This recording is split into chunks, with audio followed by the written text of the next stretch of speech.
I guarantee you that my phone is not going to stay there throughout the entirety of this video, but we'll see. I'll just have to try to make it concise.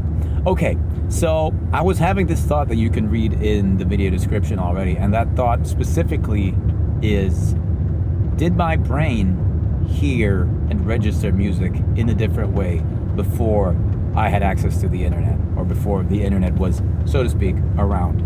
And by the internet not being around, how'd you say it? I would classify that as throughout the 90s. Yes, the internet was around, but you wouldn't look up a song on the internet because there weren't streaming services, Napster, whatever, LimeWire, whatever. This doesn't count to me, in my opinion, because I was so young back then that I would have not been using these services anyway. And there wasn't YouTube, of course. There's no streaming platforms to, you know the deal. If you were born in the late 80s like I was, and then grown up in the 90s, you weren't savvy like that. Anyway, so, and the reason I was thinking about this was because I know, I left work just now, and I started humming to myself something very obscure, okay? This must have been around the year 2000. I was watching TV in the evening, and it was a Swedish television channel. I think it was SVT Europa, because I'm Finnish, but with the terrible reception that we had in my house growing up in my childhood home, we had access to 3 channels plus one Swedish one, SVT Europa. And one evening on SVT Europa, there was this Swedish, I have no idea what the fucking program was. It was like a bunch of bands comprised of, I don't know, 12 to 15-year-olds that had written songs and that performed their songs. It was basically like, almost like a televised school talent show, okay? And so I watched this program of just, you know, a few bands of kids 25 years ago who performed some shitty songs that they wrote. And one of those songs that I saw once during that show, I remember super well. I remember what they looked like as they performed it. I remember what the song sounded like. I remember the name of this. Look, I remember the name of the song and the band, okay? The band was called, and I don't know, ask them, I should Google this. The band was called Volver Aver. I don't know, that's nothing in Swedish. I think it was Volver Avere, or some shit like that. And the song was called, check this out, the song was called Take Responsible. Yeah, that was great. So Volver Aver, Take Responsible. And I remember that the chorus of the song went something like this. It was a girl singing it. So that was cool. It's like an angsty grunge song, type of grunge, I don't fucking know, but there was a girl singing it, and then the chorus went something like this. Don't you ever don't you ever fuck me. And then it went through like 3 different don't you ever X. No, wait, the third don't you ever was like this. Don't you ever, or I kill you.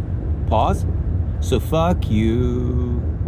Dude, I remember that chorus after seeing it once through my shitty little home TV set.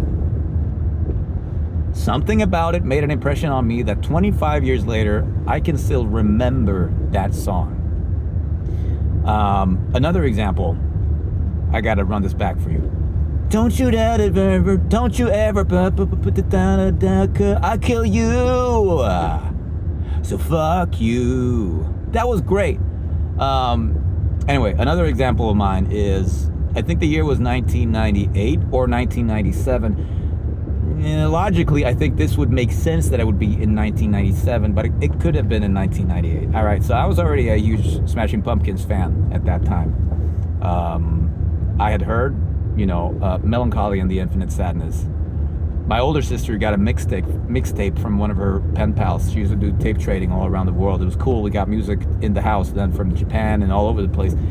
But around 95, she got a mixtape of a lot of the songs off of Melancholy, so that's where I heard the first time. And then so I was a fan. I treasured that my sister's mixtape like a treasure. And then Adore came out in 1998. I loved ABBA Adore. I thought it was a cool song. I was super bummed that Jimmy wasn't in the band anymore because I loved his drumming. I mean, that was one of the reasons that I really liked the Pumpkins in the first place. But I didn't mind because, you know, I was a kid, and at that point it was like, yeah, whatever they do, I'm fine with. They're my favorite band, so if they come out with an album that sounds nothing like everything I'd ever heard from them, I didn't mind because it's them, all right? So anyway, but around that time, so if this was in 1997, that would have been before Adore, and if this was in 1998, it would have been weirdly coincided along with the release of Adore, because it was a James Iha solo track that came on the radio. I think we were driving to our summer place, me, my dad, probably my older brother in the front seat. I was in the back seat.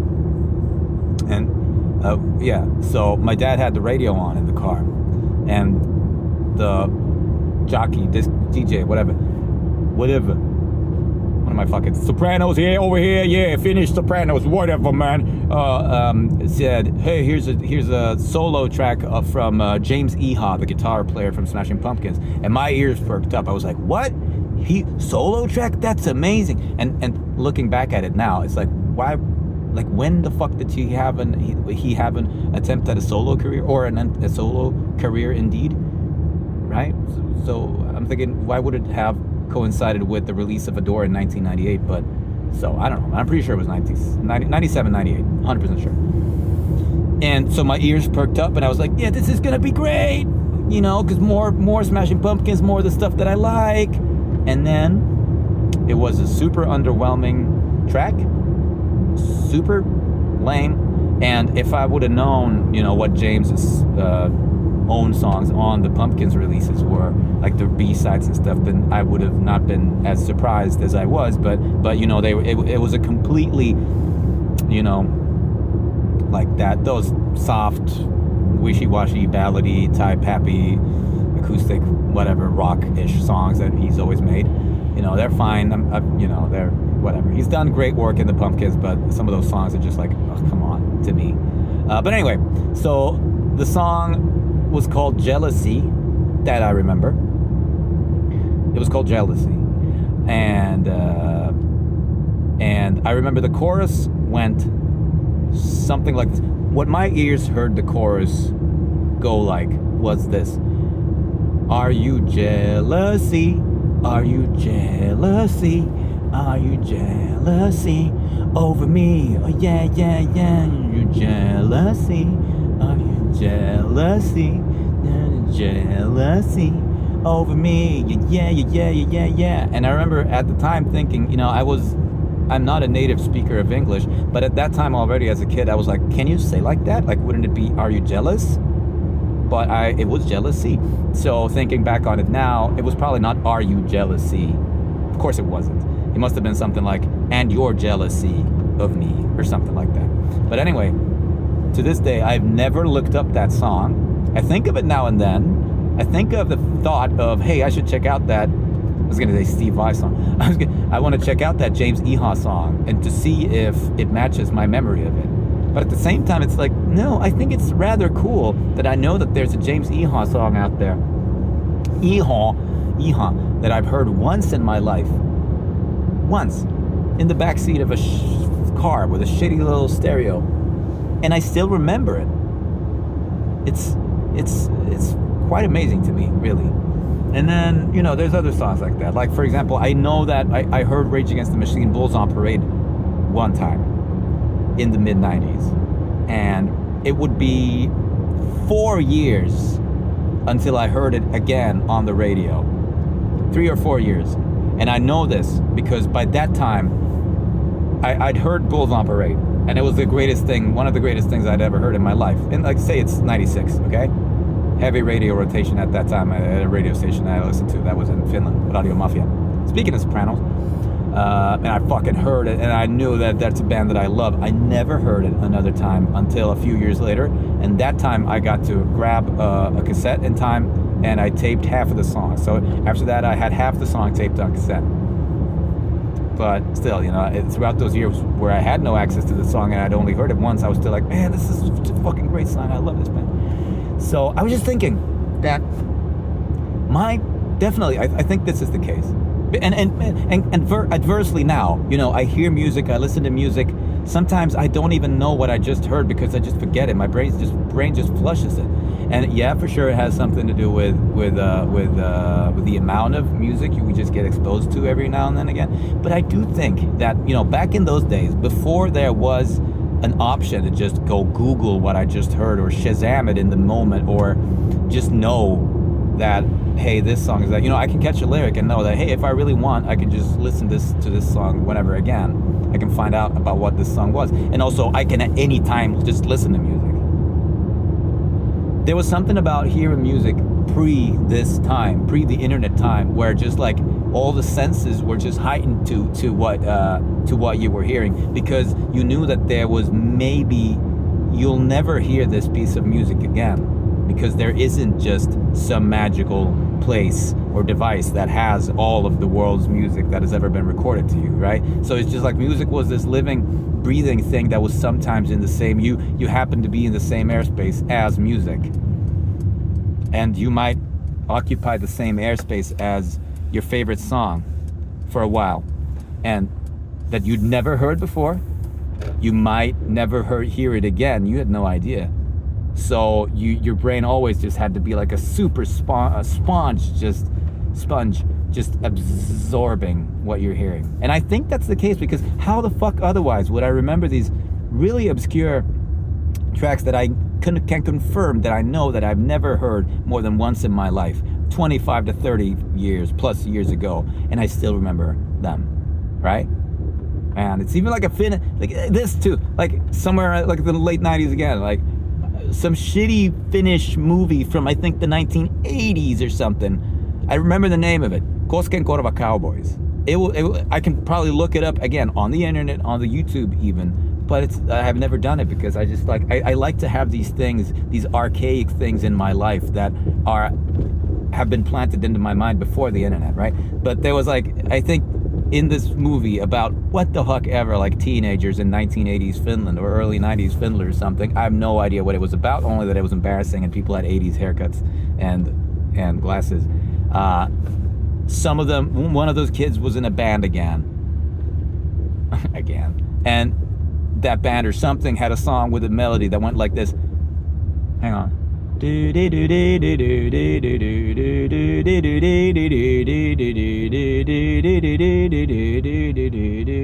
Right?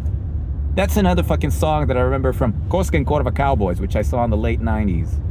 My brain, again, hey, I'm never gonna see this garbage ever again, so I better remember this cringy shit my brain said. And then I just stored this melody in my mind. But anyway, I'm curious, do any of you, all the other people who are at the age where you have definitely been listening to music and been exposed to music before the internet was a thing, before you knew what the internet would become, or that the internet was already at that stage, like, has your brain also stored just music like this? I don't know, from commercials? Yeah, fucking like Action Man commercials from 1995. Action Man, the greatest hero of them all. And then Dr. X, it's like sinking into lava or some shit like that. Do you also have these just crystal clear memories of songs or melodies or stuff in your brain that you know you haven't heard in 30 years or so, but they're still in there and you heard them once? I think you might. Anyway, that was just a little aside that I was thinking of. Have a great fucking day.